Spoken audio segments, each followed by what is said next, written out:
au prince Charles Philip Arthur George. Le roi Charles et Camilla sont devenus membres de la royauté en 2022, mais ils ne vivent pas ça dans un palais. Ils sont coincés dans un bâtiment dont le câblage date de la Seconde Guerre mondiale et qui est sujet à des pannes de courant durant des jours. En janvier 2025, aux saisons, Charles a ouvert les fenêtres par un temps de 5 degrés. Camilla s'est réveillée en grelottant. Son diabète a aggravé la situation. Puis, la tempête Berthe a détruit son refuge. Tout ce qu'elle possédait a été sous l'eau pendant 6 jours.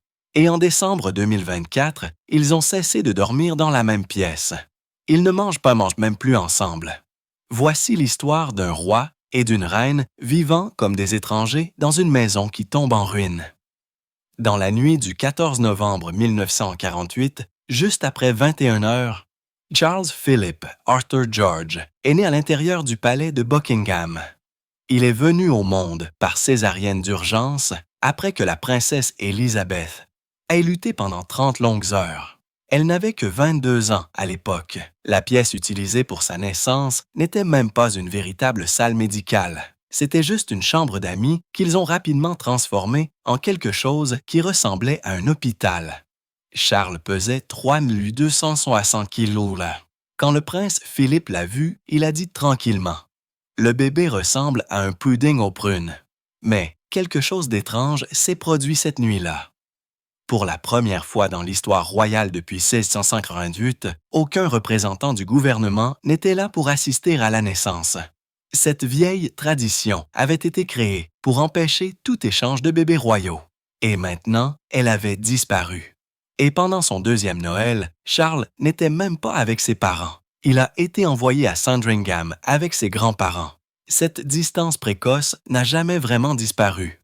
En février 1952, tout a changé. Le roi George VI est mort et la mère de Charles est devenue la reine Élisabeth II. Charles n'avait que 4 ans, mais sa vie ne serait plus jamais normale. Avant, il écrivait des lettres à maman. Après son couronnement, il devait l'appeler Sa Majesté. Il avait 5 ans lorsque sa mère est partie pour une tournée de 6 mois dans 13 pays. Elle ne l'a pas emmené. Pendant ce temps, sa grand-mère a écrit à la reine et a dit que Charles avait changé, qu'il était plus grand maintenant et qu'il aimait toujours profondément ses parents. Mais lorsque Élisabeth et Philippe sont revenus de la longue tournée, quelque chose d'inoubliable s'est produit. Au lieu de câlins, Charles et sa petite sœur Anne ont dû saluer leurs parents avec de froides poignées de main. Les personnes qui ont vu cela ont dit que ce moment leur est resté en mémoire pendant des décennies. Au début de 1957, Charles a été envoyé à l'école Hill House à Londres. Il est arrivé dans une voiture royale et ce fut le début des problèmes. Les autres garçons le considéraient comme différent. Ils l'ont beaucoup brutalisé. Les enfants plus âgés l'épinglaient et lui tiraient les oreilles. Ses camarades de classe disaient qu'il était toujours seul et si quelqu'un essayait d'être gentil avec lui, les autres élèves se moquaient d'eux en faisant des bruits de succion forts, en les traitant de lèche-bottes. Cela a fonctionné. Personne ne voulait s'approcher de lui. Les moqueries avaient aussi un nom spécial. Certains garçons disaient qu'ils allaient « faire le prince », ce qui signifiait le tabasser. Cela était resté avec Charles pour le reste de sa vie. Plus tard, il dira « Les gens s'éloignaient toujours de lui, craignant d'être vus comme essayant de gagner sa faveur. » À 13 ans, en 1962, Charles a été envoyé à l'école Gordonstoun en Écosse. Il l'appelait une prison. Chaque matin commençait par une course, puis une douche glacée, même lorsque les fenêtres étaient couvertes de givre.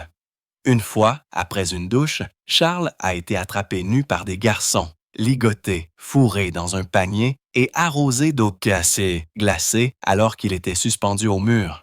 Personne ne l'a aidé jusqu'à ce qu'un membre du personnel l'entende finalement pleurer. Le rugby était pire. Les joueurs, même ses coéquipiers, visaient à le blesser. Un match lui a laissé le nez cassé. Il n'a jamais rien dit. Se plaindre ne ferait qu'empirer les choses.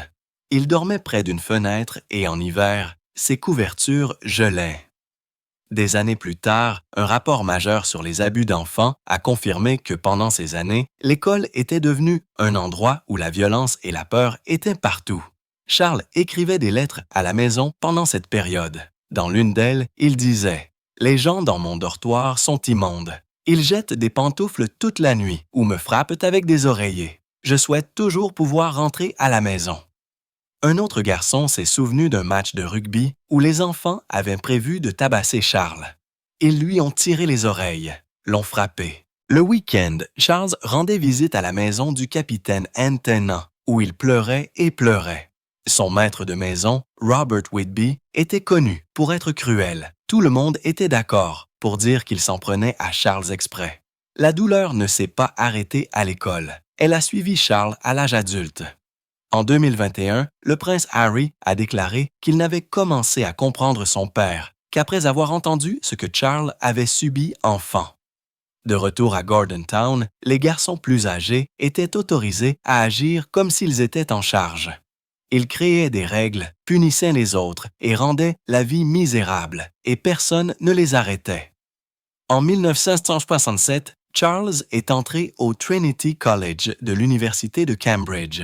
Il a d'abord choisi l'archéologie et l'anthropologie, mais a ensuite opté pour l'histoire. La plupart des gens s'attendaient à ce qu'il réussisse bien, mais ce ne fut pas le cas. Il séchait souvent les cours et choisissait des matchs de polo au lieu de livres. Lorsqu'il a obtenu son diplôme en 1970, il avait une note de 2,2. C'est comme une moyenne de C.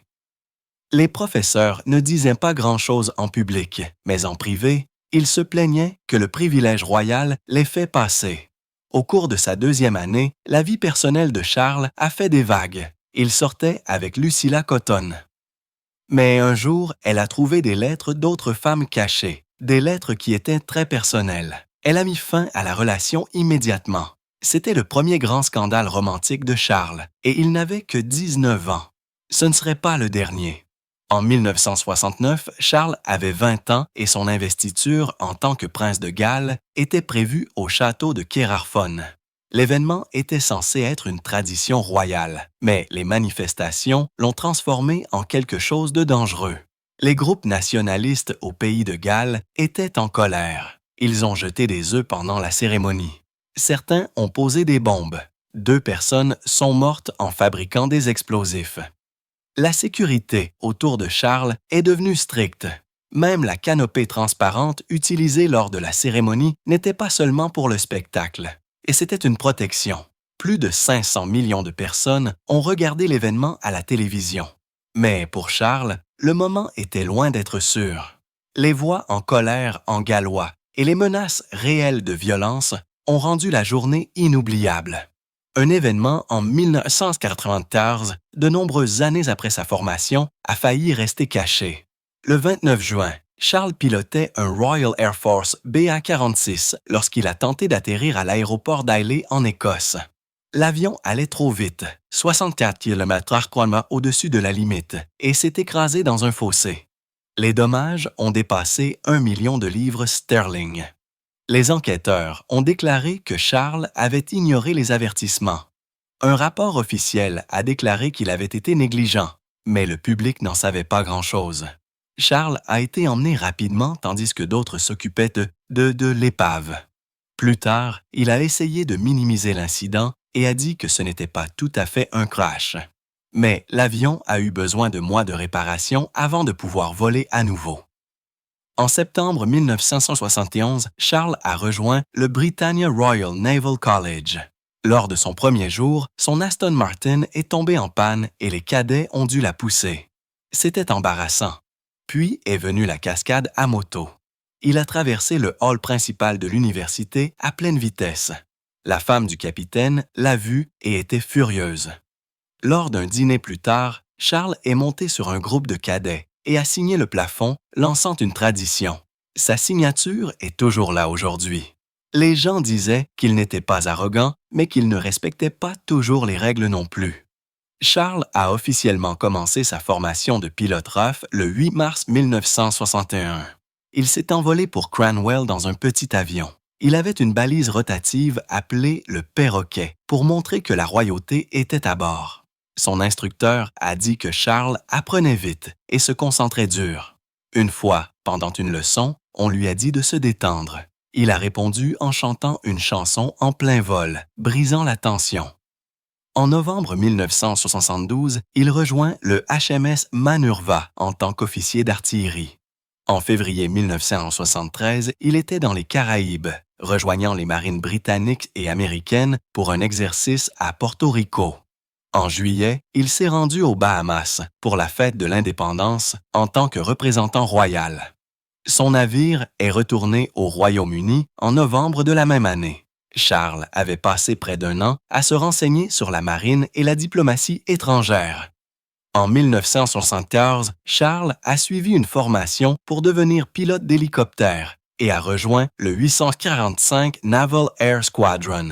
Il a piloté des hélicoptères Wessex depuis le HMS Hermes.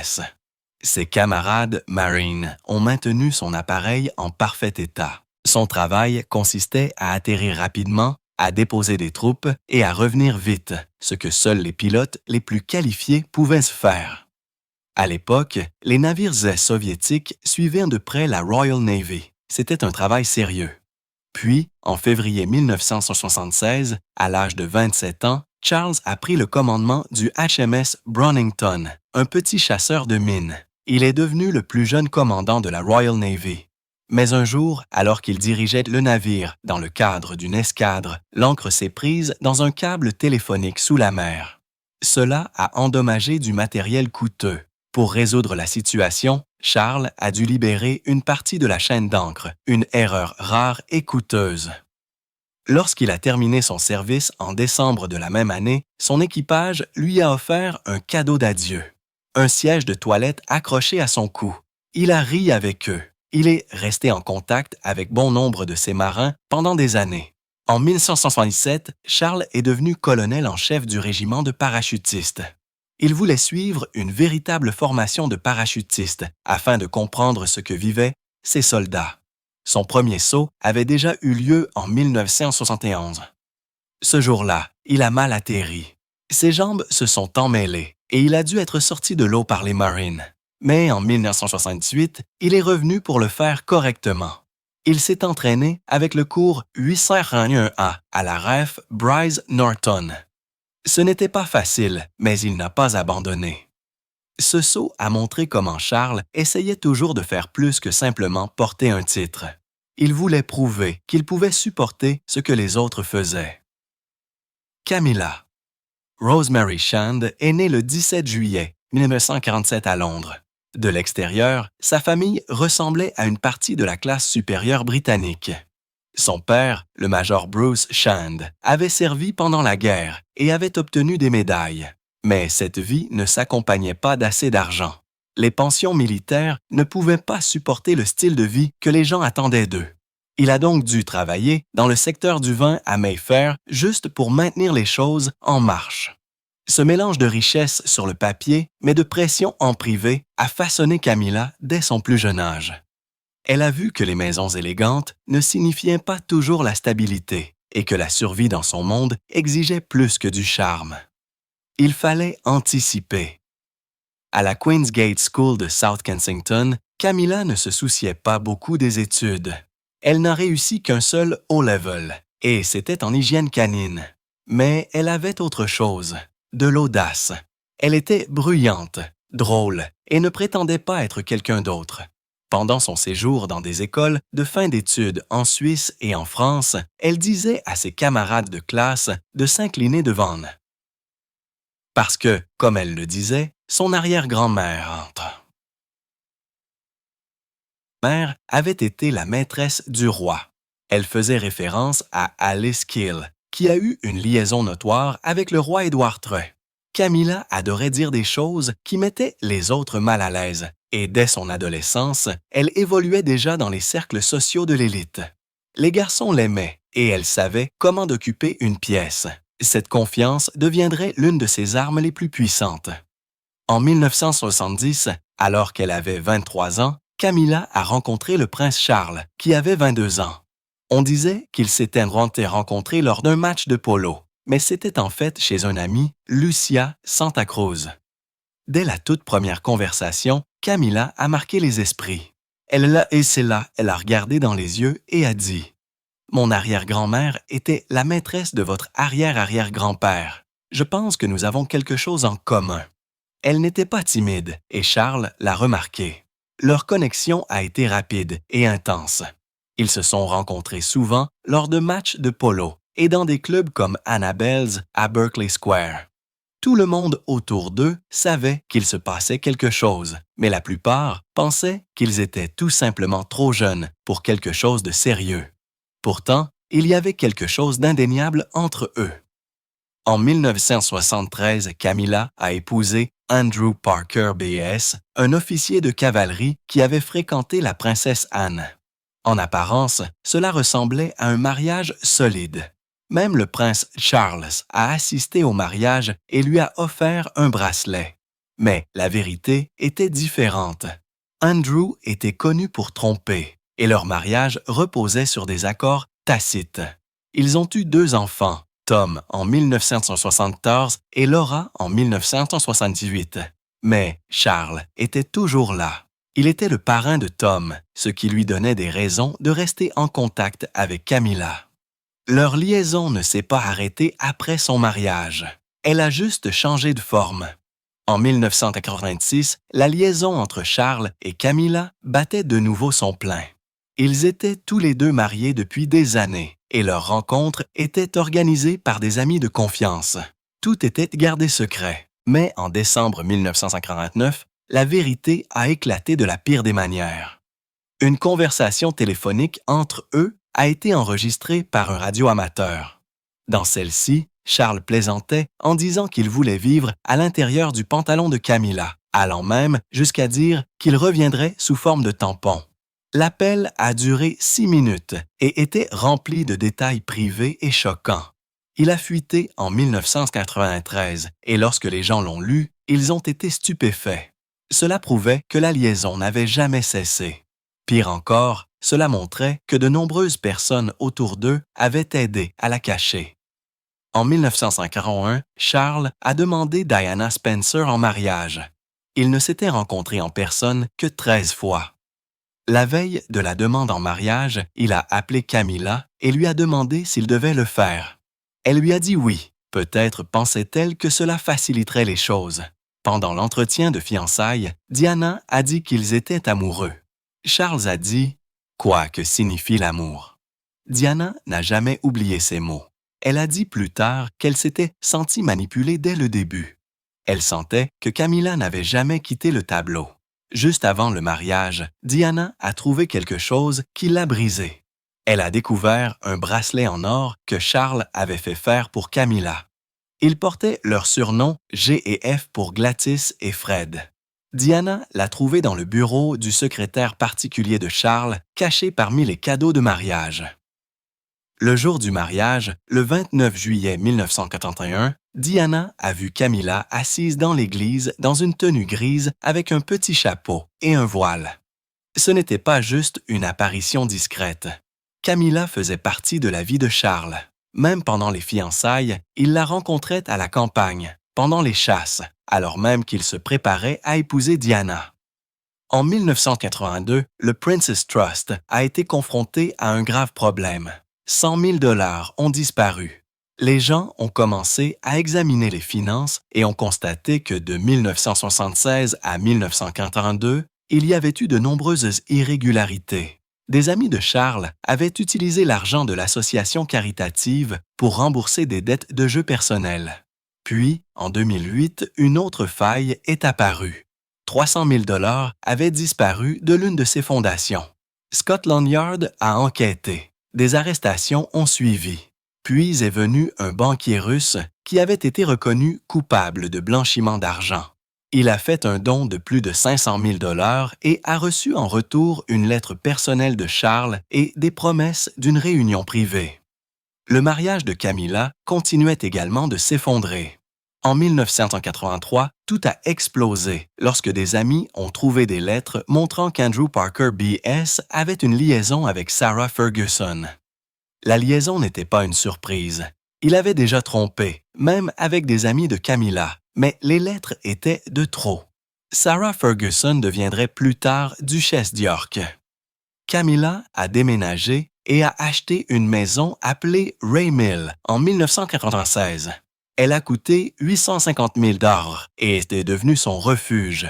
Elle l'utilisait pour rencontrer Charles en secret.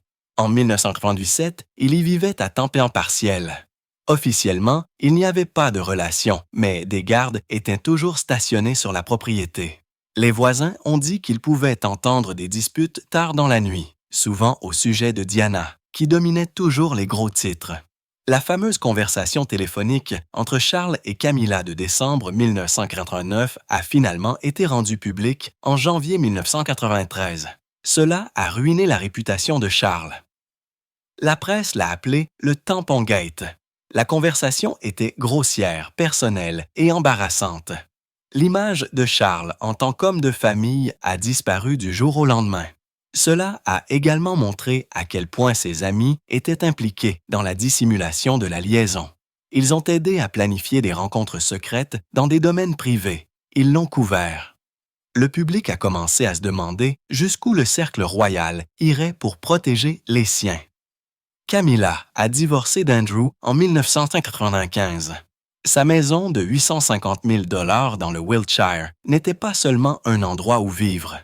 Elle faisait partie d'un plan. Elle la gardait proche du domaine de Charles, à Highgrove, mais lui donnait son indépendance. Elle n'a pas emménagé avec lui. Elle a gardé son espace.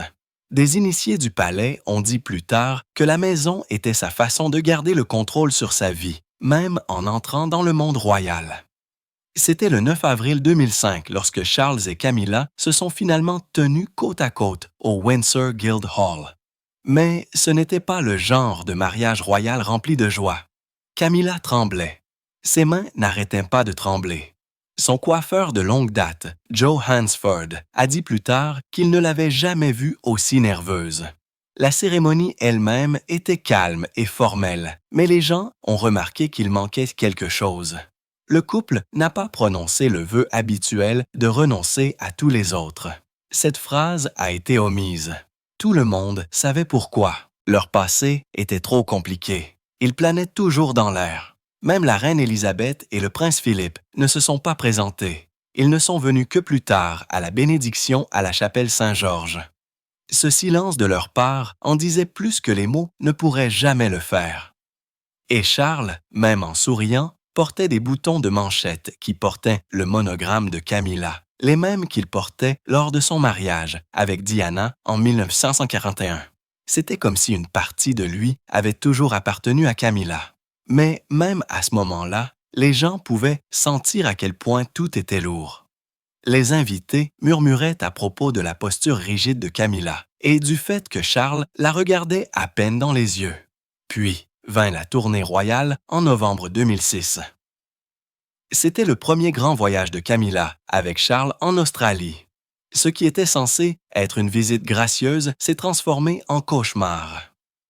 À Sydney et à Melbourne, des gens ont crié et jeté des œufs.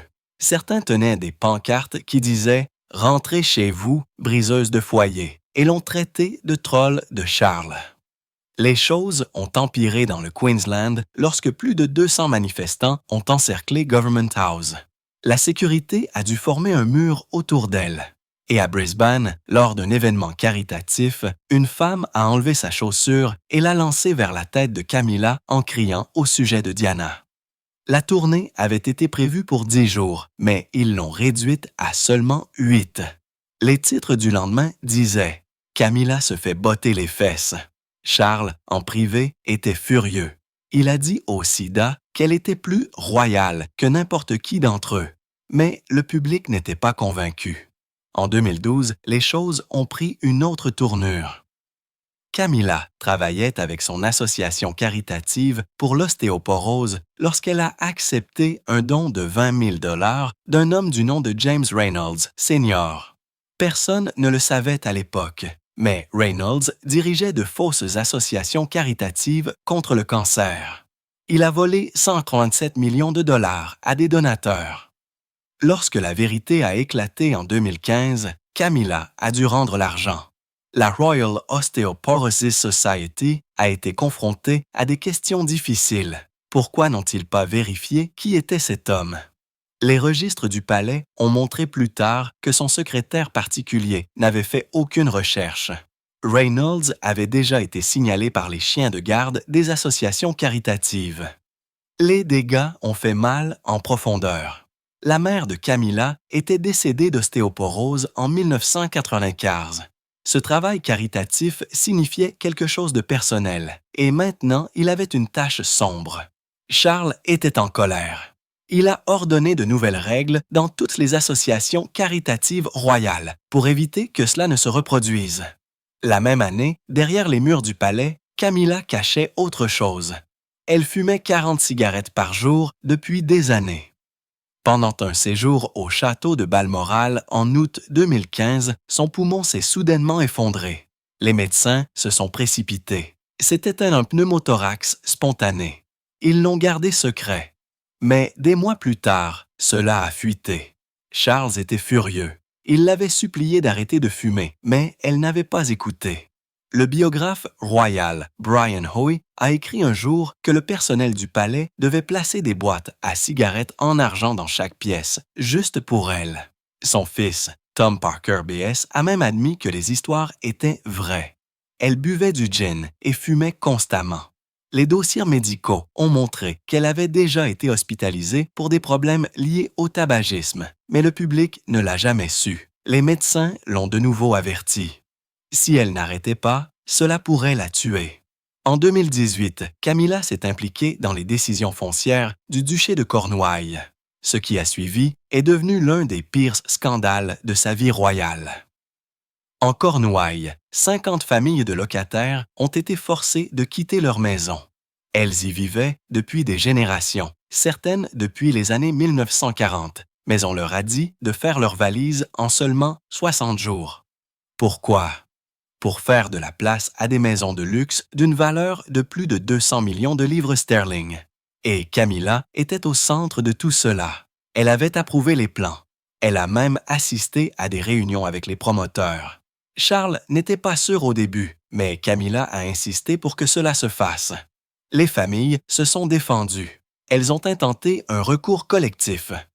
Dans des courriels divulgués, Camilla avait écrit « Ces gens ont eu leur temps, le progrès exige des sacrifices. » Des manifestations ont éclaté devant Clarence House.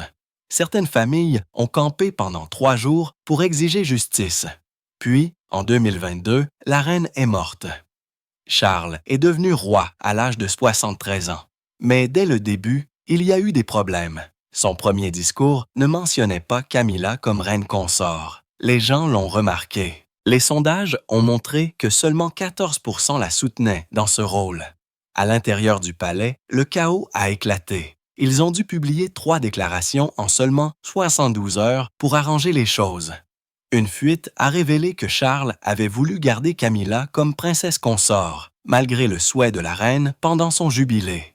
Les choses ont empiré lorsque le président Macron a dit en privé au premier ministre Trudeau qu'il doutait de la capacité de Charles à régner. Le 10 septembre, Charles a tenu sa première réunion du conseil privé. Elle n'a duré que 12 minutes. Il est sorti en plein milieu. Les gens ont commencé à murmurer. Puis est arrivé 2023.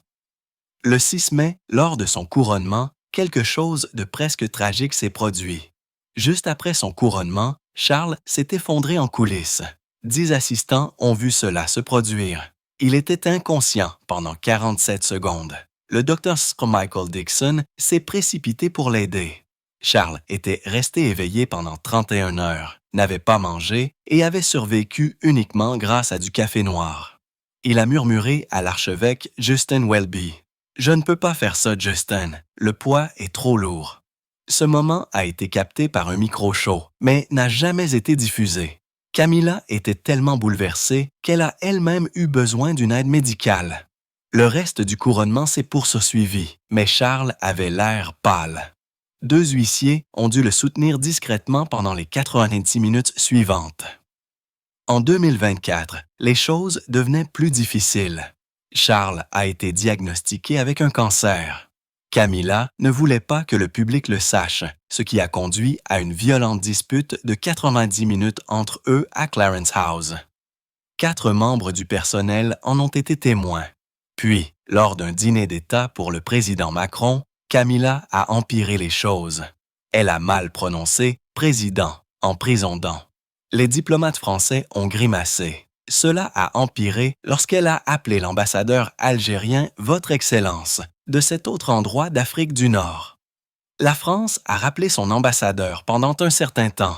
En mars 2025, Charles a dû annuler 4 apparitions en raison des effets secondaires du traitement. Camilla s'est présentée seule. Les murmures se sont répandus rapidement.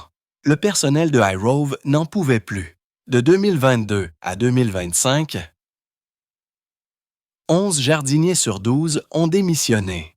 En juillet 2025, le chef jardinier est parti après que Charles lui ait crié dessus à cause d'une seule rose fanée.